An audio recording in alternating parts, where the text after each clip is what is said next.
And here we go. As you should already know, this Need for Speed game is made by EA. And this is the first Need for Speed game to bring the racing off the streets. Gone with the underground style of games, which of course was all street racing and a lot of gay-ass racer shit like neon lights on your car and stereo systems weighing down what are supposed to be racing cars. This one brings it back a notch down to reality. The cars in this are pretty much all done up for the track, and you know, the neon lights and all that crap's gone.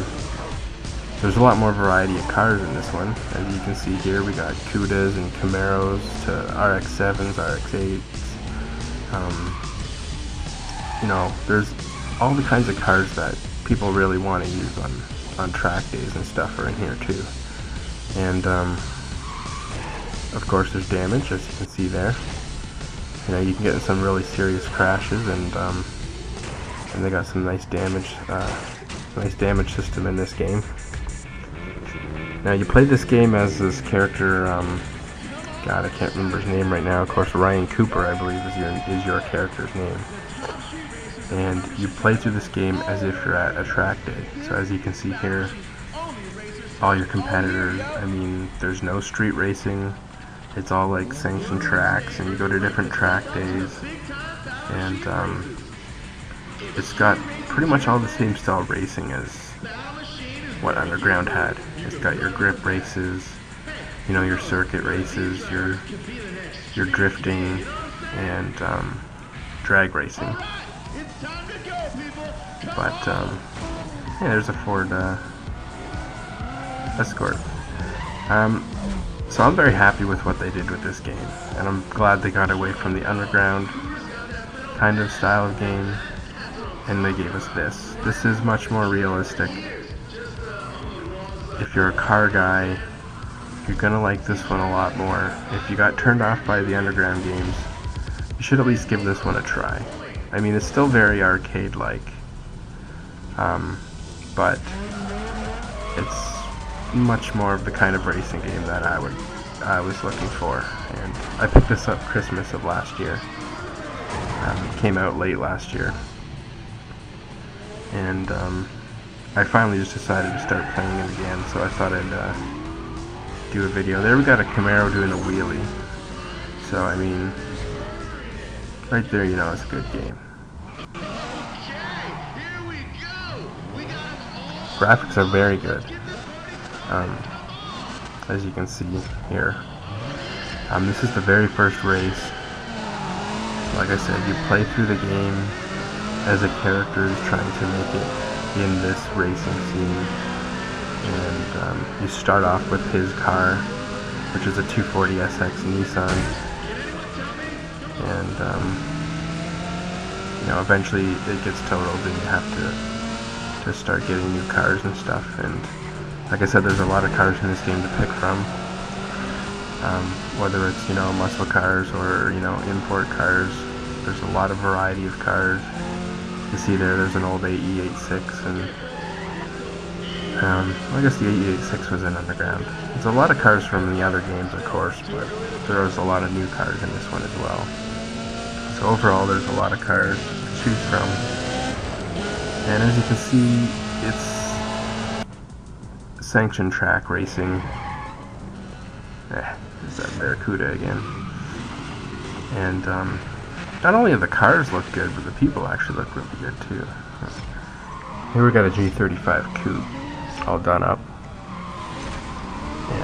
course I'm going to change views, because if you know me in my racing games, I can't play in these views. I gotta feel like I'm in a car and see more of the road. I find it a little easier for me to play like this than actually seeing the car. There's lots of upgrades in this game, of course. You can upgrade your cars, add more horsepower under the hood, you know, you buy nitrous kits and you get suspension and wheels and all that kind of tuning stuff that you'd expect. You know, all that was in Underground too, but you had your appearance and you had to do up your appearance to get credit, or street cred, I guess they would call it, which was a really big turnoff for me. I mean, you actually got more points in the game the more ridiculous your car looked. And on this, it doesn't matter what your car looks like on this one. I mean, most of the modifications are performance orientated. Here's the drag racing. You gotta start off by doing a burnout. You get your tires to the right temperature and you get more grip. And the drag racing is pretty similar to Underground. Not really much has changed, except of course we're on a sanctioned track again. Put the nitrous in and I'll pass this Supra. I wasn't even paying attention to what the other car was there.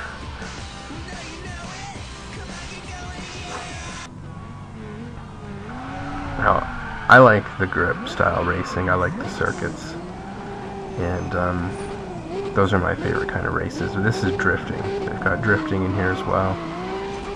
I'm definitely not very good at the drifting stuff. You can see I'm in a Toyota Supra, all done up for drifting, and well, I'm doing all right here, but this is probably like the best out of like 3 takes that I took. So keep that in mind. Not really. The drifting is my least favorite thing in this game to do. But it's not bad. Just, you know, I suck at it, so.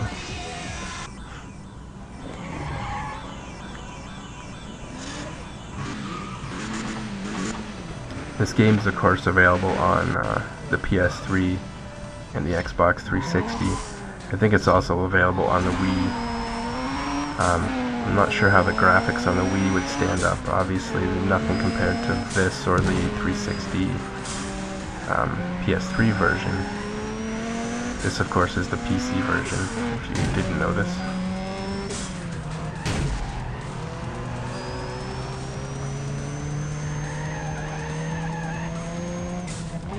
But it's a good fun mix between arcade and simulation. I mean, it's not like a simulation as in like GTR or something like that, but I mean, it's a little more realistic than the previous Need for Speed games, and it's definitely a good mix. Like I said, if you're into racing games and you probably looked past this one, especially after, you know, Underground and Underground 2, and then I can't remember what the one, Carbon. There was Carbon. You may have just been fed up with the Need for Speed games if you wanted something a little more serious. But you should definitely check this one out, because it is a step in the right direction, I think, for the Need for Speed games. And I'm interested to see what they do next.